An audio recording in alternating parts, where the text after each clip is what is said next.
welcome to another episode of the Daily Objective. This is episode 777, and we've got a very special guest and a very special topic, one that I've wanted to do for a while, on comic book artist, I think is the best way of putting it, Steve Ditko.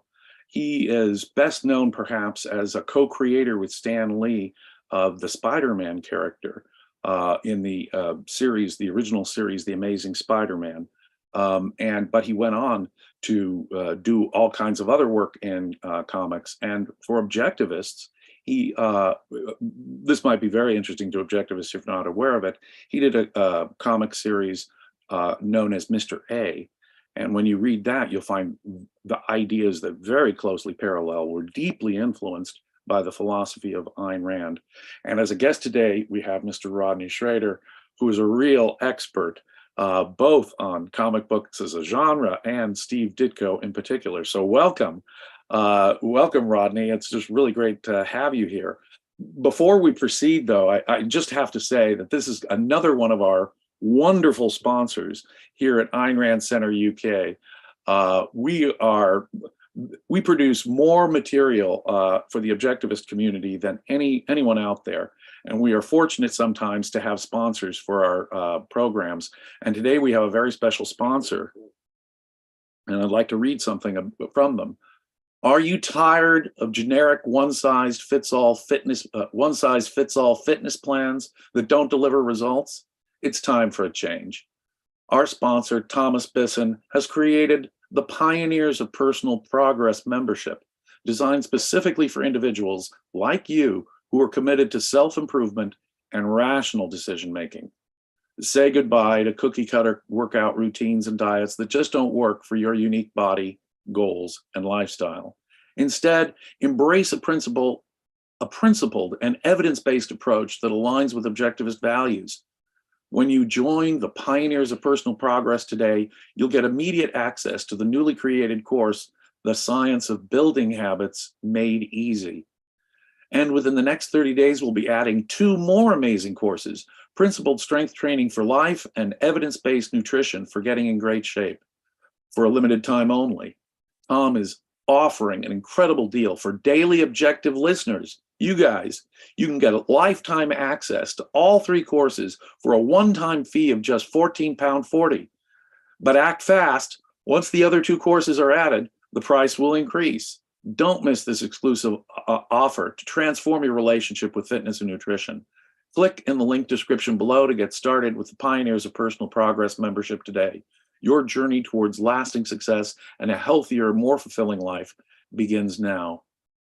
Now, with that, let's dive back into the amazing Steve Ditko.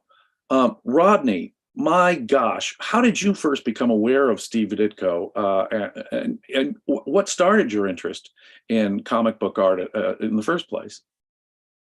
Well, I'm going to first challenge you on something that you said, that I'm an expert. I would say that I know a lot about Steve Ditko. I am sure you could find dozens and dozens of other experts, but I think I can tell your audience a few interesting things. And so I'm glad to be here. I first got interested in Steve Ditko when I realized that there were people that actually drew the comics. But way before that, 1963, at age 8, my mom bought me the first Spider-Man comic that I ever got. It was number 4. And I loved Spider-Man. There is a Spider-Man image that we have among our images here. It's called Spidey Strikes Back. I don't know if Daniel can put it up. There we go. And he left Spider-Man, and I kept track of his career. And then about 1973, I heard the claim that he was an objectivist. And it had only been 2 years earlier that I had read Atlas Shrugged for the first time, and the 2 worlds just came together in a beautiful way. Oh, amazing. Steve Ditko was born in 1927, and he had studied and worked with some of the pioneers of comic book art, such as the creator of Batman. Is that right? Well, And one of the people that worked on Batman, I believe, was Jerry Robinson, and Steve Ditko did study under Jerry Robinson. Yes. wow. And he worked with famous Kirby. Is that also true? Well, he worked with Jack Kirby in a sense. Sometimes Jack Kirby would draw something in pencil for Marvel Comics, and then Steve Ditko would do the inking on it. So he actually knew and worked with. I'm not sure. I'm not sure how much contact. I really can't go into a lot of what happened at Marvel and so forth like that. The history like that. But they were contemporaries.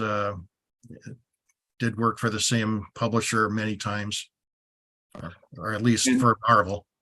And as you say, by the 1960s, he's co-creating the character, the Amazing Spider-Man, with Stan Lee.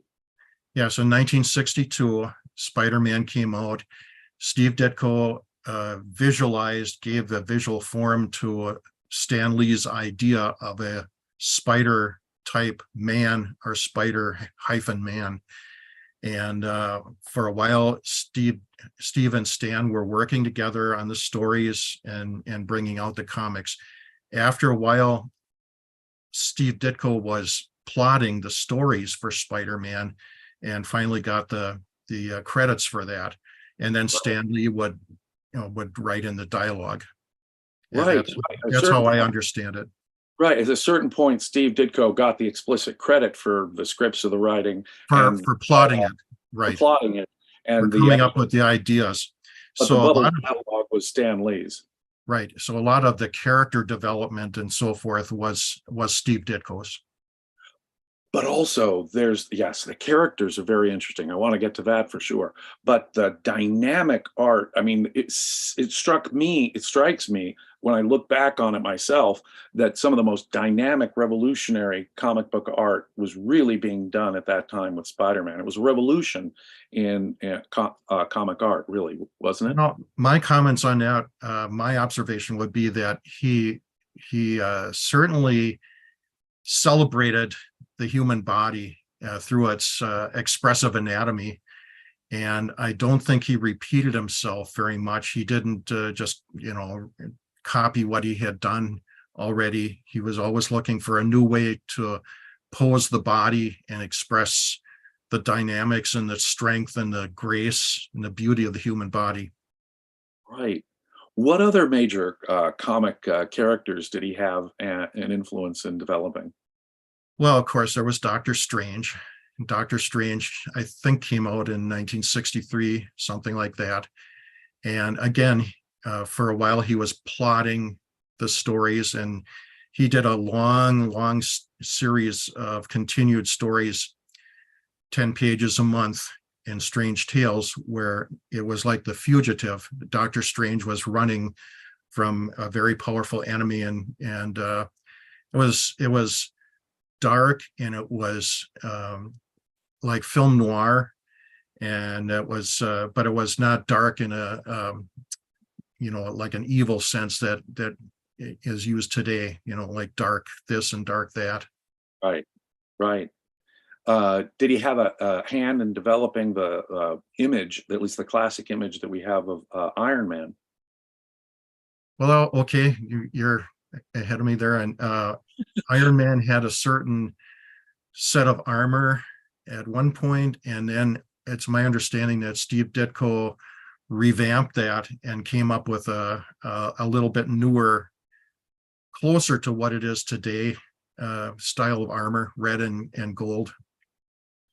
Apart from, and I understand that his relationship with Stan Lee, because of creative differences and maybe some financial disagreements, came to an end in the 1960s. Is that right? Well, he has written about that, and actually I and Robin Snyder have published 2 books of his essays, some of which talk about that, where Steve Ditko actually wrote about that.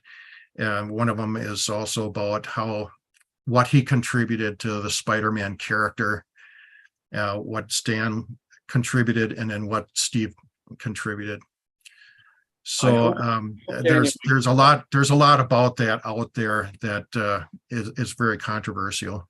you are working with a real expert. I know you don't like using the term, but if you're, sir, you are a real expert, but you're also working with another real expert who actually knew Mr. Ditko in Right. coming out with these collections. And I hope Daniel will have in the notes here links to Rodney's books about Steve. That's one of them. Okay, I've known Robin Snyder for a long time. Robin Snyder worked with Steve Ditko as an editor and a co-publisher for many years.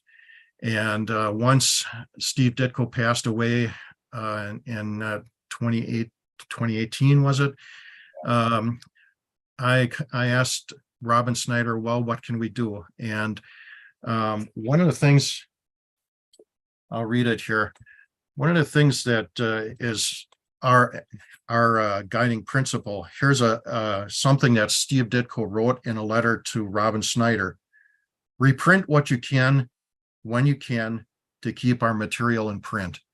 And the material that Steve Ditko had copyrighted himself, which is mostly the philosophical material, is now in Robin Snyder's hands and legally his. So, Wow.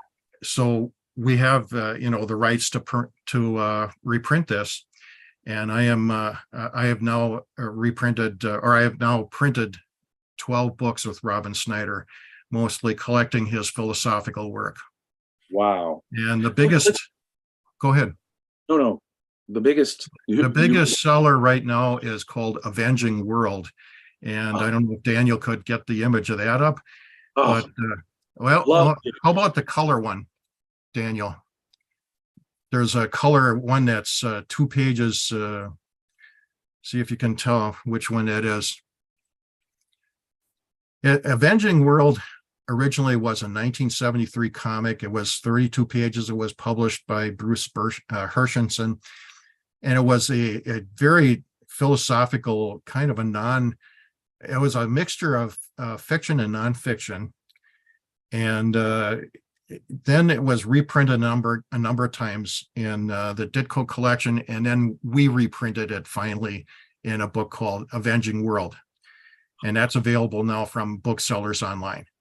And I really, really want to recommend the original and your book on this. So please go check out Avenging World. It is so fascinating, eternally fascinating. And it would be, let me assure our particular audience, it'll be a particular interest to you. Okay. Let's talk more about his philosophy. Let's talk about the influence of philosophy on him and how that kicked in. I noticed, when I was a little kid growing up in the 60s and 70s, my absolute favorite comic book character was the Amazing Spider-Man. And the older the comic, the better. Sure. I loved the first 25. I loved the first 50. And then it seemed to get not so interesting to me. And I only later learned that was probably due to the influence of Steve Ditko. But it seemed to me that he had evil characters and good characters, and he never really showed mercy to the evil characters or turned them into some kind of anti-hero. And there were good characters, and there's a real sharp division in his he had a moral landscape that isn't one of these everybody is all just a mixed bag and gray and no one's perfect. And he had definite heroes and villains. He had a definite sense of right and wrong. But his hero was an independent moral agent with his own view of what right and wrong was. There was no moral subjectivism or skepticism to the character of Spider-Man, unlike some of the other famous comic book characters. That left a deep impression on me. Mm-hmm. And as you say, it was only later that I discovered that he was connected to Ayn Rand at all, and I discovered the Mr. A series. And of course, when I saw the Mr. A series, suddenly whole sections of his material clearly comes from an inspiration from Ayn Rand, Aristotle, and his own views. He called, I think, himself an Aristotelian. The whole character, Mr. A, is actually based on, and his card is black and white because he believed in blacks and white. So could you tell us more about his philosophy and how that influenced his work? all of what you said is absolutely true, but I will go even deeper. And especially in his later work, but even in Spider-Man, even when the philosophy wasn't explicitly stated, Steve Ditko emphasized choice, and that you had to make a choice between good and evil, about this principle or that principle, a principle that which led to your well-being and your happiness versus one that led to your destruction. And if Daniel could bring up, it's called Avenging World AW19, and it's a yes, thank you. And if you could you blow that up, please? Would that be possible, or enlarge it, or not? Oh, okay. Well, anyway, I thought maybe you could make that the main frame or something like that. There's, but yeah, very interesting. Okay, that's a sequence in Avenging World where it says, okay, you compromisers, do you want to compromise between these principles? You tell me where to compromise. Is it between life and death? Where do you set that compromise? Freedom and slavery, where do you set that compromise? And on the next page, if you could go to that, please, Daniel. Okay, the person says it's just so inhuman to say that you have to be black or white, one or the other, binary in today's terms. So, and then the second panel, he kind of wades into this gray area where the principles are becoming confused. And then in the third panel on the bottom, he's getting very, very confused and doubtful, and he doesn't know, how do you tell, in a certain instance what to do? You can't tell, and then the fourth one, he's really in trouble. And please, if you could go to the next page. Yes, and then the world or reality is saying, this guy is confused, I don't know what to do. And the world says it doesn't have to be that way. This is all from memory, by the way. I'm not quoting exactly. And then on the bottom, the guy is reaching out and says, someone says, we know what to do, we can help you. And he's desperately reaching out. And could you get the next page, please? And this shows, this is a horror conflict, just a big messy horror of all the different bad things that a person can go, the bad paths that a person can take. And if we could go to the next page, you see that at the bottom there was a black and a white card, or black and white thing that James had talked about. Well, that's fine. Next page. This is one of many people's favorite pages, single pages of Ditko, and this is where reality leads you. This is where a principled approach to life leads you, a life that's based on facts, reason, logic. And you can tell that the city is a much more, it's technology, it's a clean, beautiful life. So all those things that you said, James, advocated all true, but go ahead. He advocated rationality, Mhm. logic, A as A. He advocated a principled approach. He had a moral vision that was black and white and pro-individual and pro-liberty, but anti-evil, anti-criminals, and those who would impose force on other people unjustly. So we had a strong sense of justice, black and white sense of justice, but based on a philosophy of reason, logic, and clear-cut principles and morality. Right. Am I basically getting that correct? Yes. Right. And how do we know that this is objectivism? Well, it's pretty obvious if you just follow it and see it. Enough of his examples, but I had the privilege of corresponding with him for about the last 30 years of his life. Uh, I remember I sent him a few letters and he never responded. And then I wrote an article that appeared in I think a 1987 magazine. And then he wrote me a long letter talking about some of the issues in that article and so forth, not scolding me too badly as I remember, but and we corresponded a number of years. And I know that he mentioned at one point he was going to Nathaniel Branden Institute lectures. So that goes back, mid early 60s. Yeah. So I think and everything, all my correspondence with him and everything that I've seen, he truly understood the philosophy in a very substantial manner.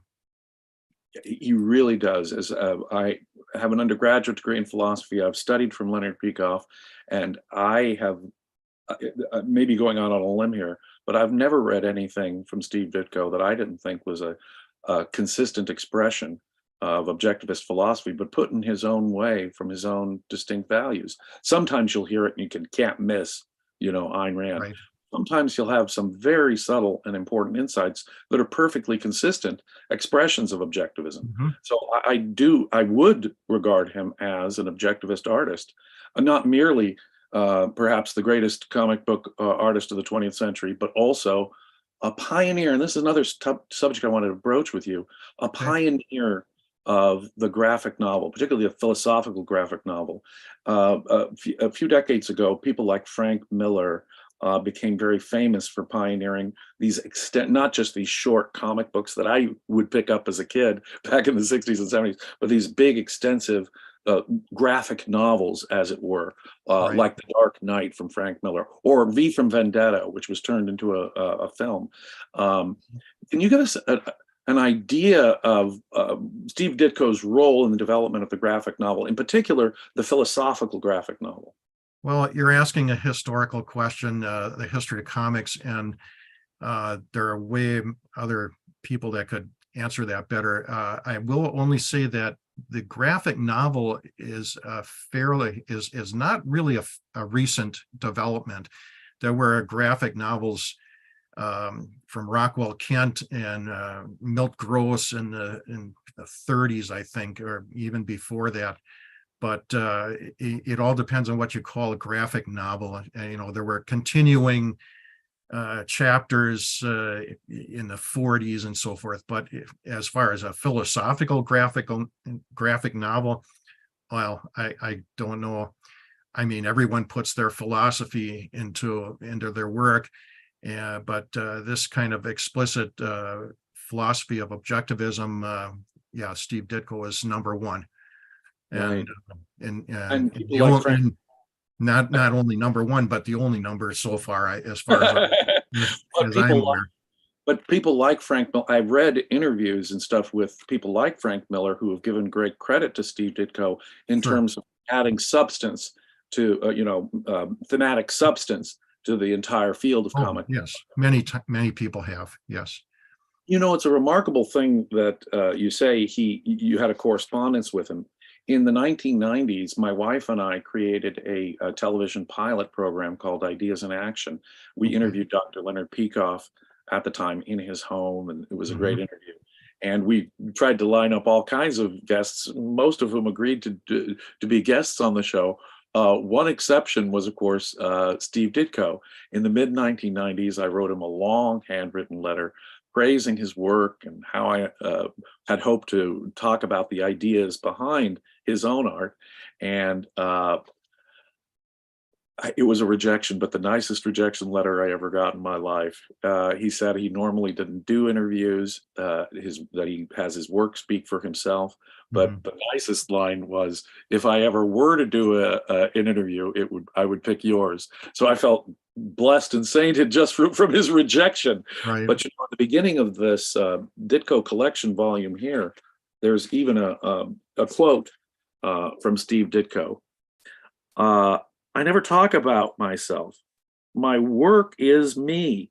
I do my best, and if I like it, I hope somebody else likes it too. And that sounds awfully like what Ayn Rand said about her own work. She said, Atlas Shrugged is me. If you want to know about me, read my work. My work is me. And my personal life is just a postscript. And apparently Steve Ditko had a very, very similar approach to his own work. Right. And for that reason, he didn't like giving interviews. And so a lot of comic fans just didn't understand that. Most people love publicity, they love fame and everything, and they love being in the limelight and doing things for fans. He, like he said, he wanted his work to speak for him. Do you have the second book in that series that you held up just now? I do, but it's back on the shelves. That's fine. Do you know who's quoted in the front of that book? I don't recall who. Me. You. Rodney. Robin Snyder. Robin Snyder edited those books, and he knew me at the time. Those books came out in 1985 and 86, I think. Right. And I've had at the time, there was a little a wonderful fan magazine called Ditko Mania that was being published, and I wrote a number of articles that, in retrospect, I think, when you write something 40 years ago, you're always going to rewrite it now, right? But I wrote a number of articles explaining Ditko's philosophy, objectivism, how they related to his work, and Robin Snyder quoted something about ideas having consequences in that book. Anyway, that book that you just held up, that's a wonderful collection. It's unfortunately out of print, but so you'll pay collector's prices for it. So that's one of the reasons that Robin Snyder and I are continuing to try to keep his work in print. And I understand that I will be giving links to later to make, to let people who view this later can order those books. Are you guys planning on doing more works like this? Keeping as long as we can, yes. Oh, what a wonderful service. I mean, he is one of the great artists that really was influenced. I mean, when you talk about Spider-Man, we have a book, and I'm hoping you could get the cover image of Static on there. Static was a true graphic novel, and it was 104. This is the front and back covers of the edition that we have that's in print right now. It's a 140-page graphic novel with the characters motivated by ideas, and they're talking about ideas, they're acting on ideas, they're conflicting, and it's not just the villains and the hero. It's the hero and characters that are essentially good but still oppose him. Static is about a suit that has, well, it's like an Iron Man suit, not really, but it's a suit that it gives him powers, and it's a tool. And as a tool, it can be used for constructive good purposes or destructive evil purposes. Well, this one character that the hero knows thinks it should just be destroyed and never used because it has the potential to be evil. Does that sound familiar to you? Stars. There you go. So, I mean, when you read something like that, and you get the ideas from it, and you get the relevance to the rest of your life, I mean, you have a great work of art in front of you that you can use elsewhere. And that's, I think, what a great work of art does. You see the specifics, you get some kind of an idea or a principle from it, and all of a sudden you're walking along and you see you can apply that elsewhere in your life. Exactly. He was a romantic artist in that sense, where strong values, heroic values, a sense that people have a choice and control over their lives. Right. And the outcome, the logical outcome of this battle of good and evil, it really was central to his work. Right. And another thing is, that you don't have to have mutant powers Right. to be Right. strong, to be a strong, Don't have effective. to be an X-Man sort of Right, character. right. You need to just make certain choices. He was always emphasizing that, make the right choices, and just a regular person can do heroic things by doing that. Wow. Well, here at the Ayn Rand Center UK, I think we're doing heroic things, and we really welcome all of your questions and super chats. They really make what we do here possible. And I understand that we have a super chat, Daniel. What's that? Yeah, first we have a $4.99 from Jonathan. Thank you so much. £2 from Apollo Zeus. Thank you so much. $20 from Wes. Thank you so much. And a $20 super chat and a comment from adherent of Lady Columbia. He says, always drawn towards Iron Man, as a child for the armor and as I grew for his ability to enhance himself via his mind. Spider-Man has my respect. Sadly, modern Spider-Man has his marriage erased, eternally 25, and now a punching bag. Well, I have to follow up on that with questions. What do you think of the current incarnations of Spider-Man, and what do you think of the Spider-Man films?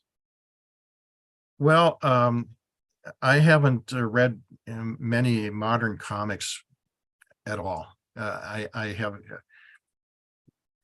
If you want what I read, I can tell you, but it's got nothing to do with this. So that's something I'm just totally unfamiliar with. The movies, okay, I've seen a few of them. My wife really likes the movies better than I do, and when she watches the movies, she'll ask me, was this in the real comic books or the original comic books? And I'll say yes. And then the other parts I'll say, oh no, that part's all fictional.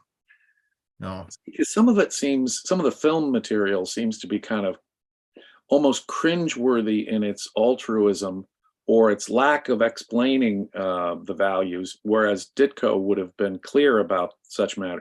With great power, Glenn Ford, I think, in the movie tells Pete, with great power comes great responsibility, and they sort of leave it there as if his special powers now give him a duty to go out and save the world. Right. I don't think Steve Ditko would have left it like that. Well, we don't. Power brings responsibility, but he wouldn't have left it like that altruistic.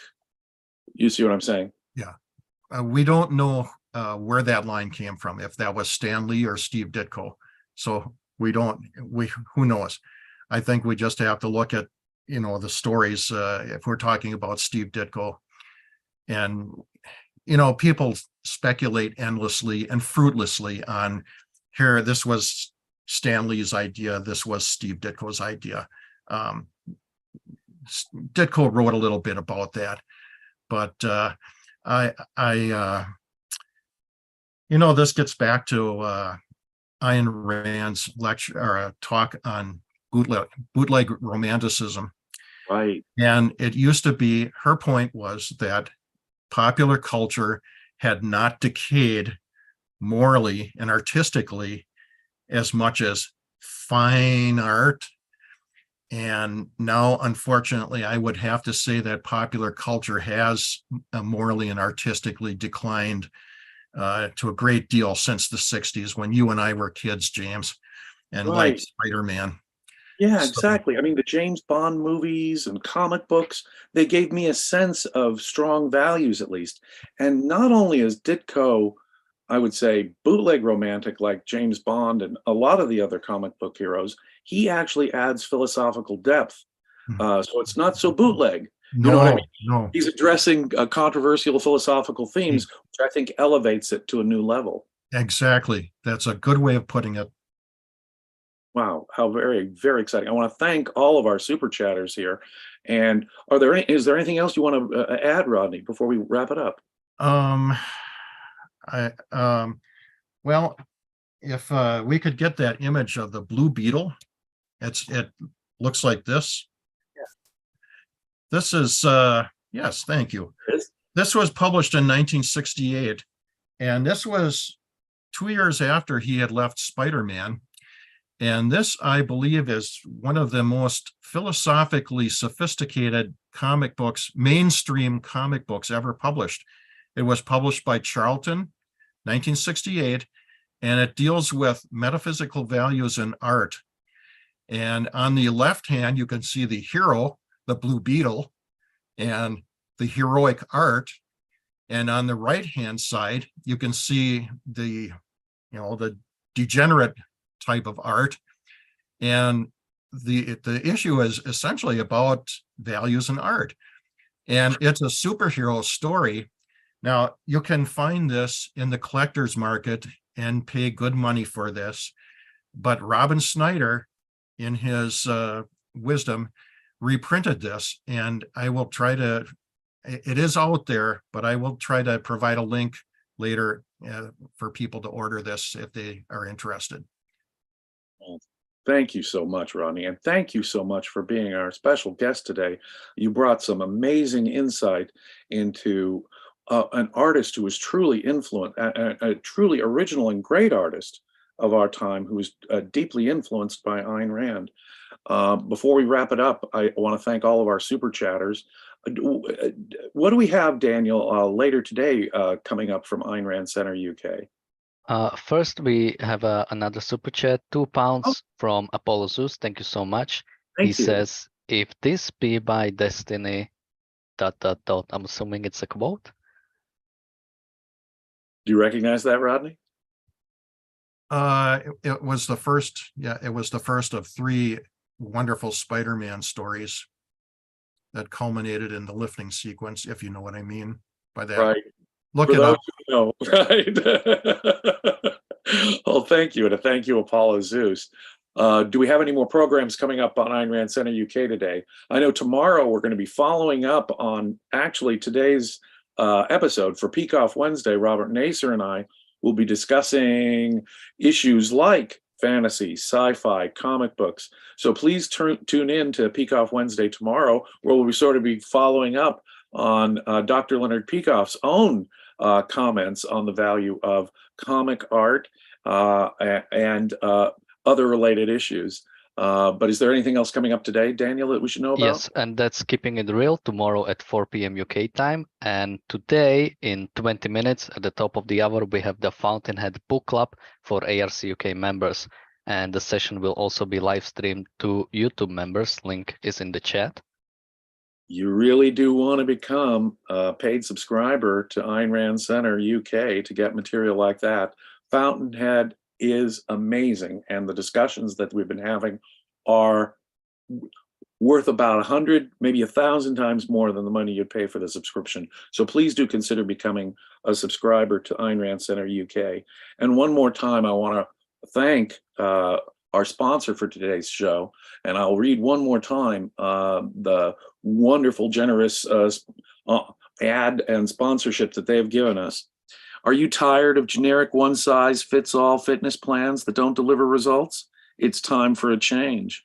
Our sponsor, Thomas Bisson, has created the Pioneers of Personal Progress membership, designed specifically for individuals like you who are committed to self-improvement and rational decision-making. So say goodbye to cookie-cutter workout routines and diets that just don't work for your unique body, goals, and lifestyle. Instead, embrace a principled and evidence-based approach that aligns with objectivist values. When you join the Pioneers of Personal Progress today, you'll get immediate access to the newly created course, The Science of Building Habits Made Easy.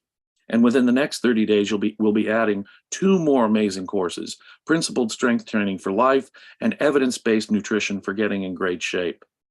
For a limited time only, Tom is offering an incredible deal for daily objective listeners. You can get lifetime access to all 3 courses for a one-time fee of just £14.40. But act fast. Once the other 2 courses are added, the price will increase. Don't miss this exclusive offer to transform your relationship with fitness and nutrition. Click the link in the description below to get started with Pioneers of Personal Progress membership today. Your journey towards lasting success and a healthier and more fulfilling life begins now. So we want to thank Tom. And you may want to actually consider that, because that's another perk of being a member of Ayn Rand Center UK. Well, Rodney, I want to thank you so much. I really am inspired here to have maybe a whole second or third discussion with you about the amazing Steve Ditko, who helped create the amazing Spider-Man and the amazing Mr. A. So thank you Anytime. very much for being our guest today. Anytime. Thank you, James. I have enjoyed your work for many years. Oh, thank you. Everyone, have a great day.